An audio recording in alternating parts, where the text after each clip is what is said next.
ہماری طرف دوڑتا چلا آتا ہے اور ہماری ہر دعا کو اپنے پاس سنبھال کر رکھ لیتا ہے، کیونکہ وہ بہتر جانتا ہے کہ کسے کب اور کیسے دینا ہے۔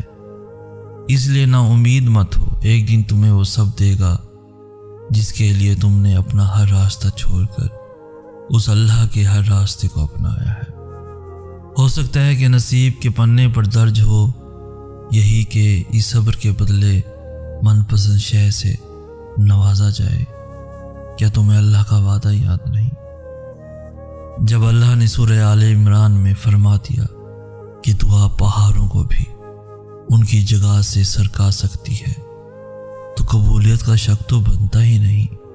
جب تمام راستے بند نظر آئیں اور سب ناممکن لگے، تب یاد رکھنا کہ ایک راستہ ہے جو ہمیشہ کھلا رہتا ہے، اور وہ دعا کا راستہ ہے۔